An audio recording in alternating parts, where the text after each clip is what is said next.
Hello दोस्तों, नमस्ते, प्रणाम। हमारे यूट्यूब चैनल में आप सभी का स्वागत है। हम आप सबके बीच भोलेनाथ जी के ऊपर कजरी गीत लेकर आ रहे हैं। अच्छा लगे तो लाइक करना, सब्सक्राइब करना, कमेंट में ज़रूर बताना गीत कैसे लगा। भोले बुलाए लेता अपने सरनिया में, देवघर नगरिया में ना। भोले बुलाए लेता अपने सरनिया में, देवघर नगरिया में ना। तो हर बसहा चरैब नग के दूधवा पियब, तो हर बसहा चरैब नग के दूधवा पियब। जलवा भारी भारी लैबै गगरिया से, देवघर नगरिया में ना। जलवा भारी भारी लैबै गगरिया में, देवघर नगरिया में ना। भोले बुलाए लेता अपने सरनिया में, देवघर नगरिया में ना।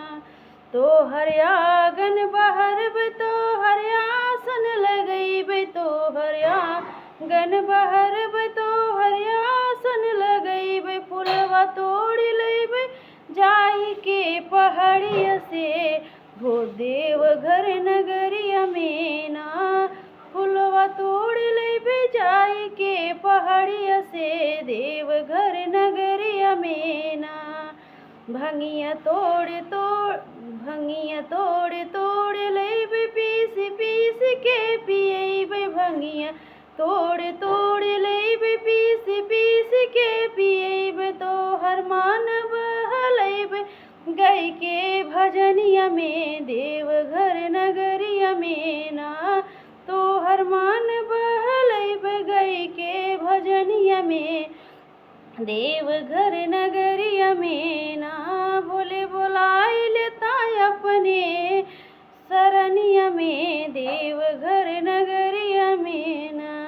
गोदी गणपत के खेलैब, कार्तिक पाले ना झूलैब। गोदी गणपत के खेलैब, कार्तिक पाले ना झूलैब। भोजन बनैब उठ साझे दोपहरिया में, भोजन बनैब साझे उठी भोर हरिया में, देवघर नगरिया में ना। भोजन बनैब साझे उठी भोर हरिया में, देवघर नगरिया में ना।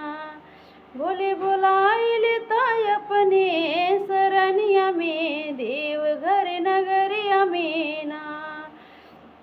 देवघर बुलाए लेता अपने, पाकि दर्शन तोहार होई जबै भव से पार। पाकि दर्शन तोहार होई जबै भव से पार। मोक्ष मिल जाए तोहरी सरनिया में, देवघर नगरिया में ना। मोक्ष मिल जाए तोहरी सरनिया में, देवघर नगरिया में ना। भोले बुलाए लेता अपनी सरनिया में, देवघर नगरिया में ना। हर हर महादेव। दोस्तों अगर गाना अच्छा लगे तो कमेंट में ज़रूर बताना।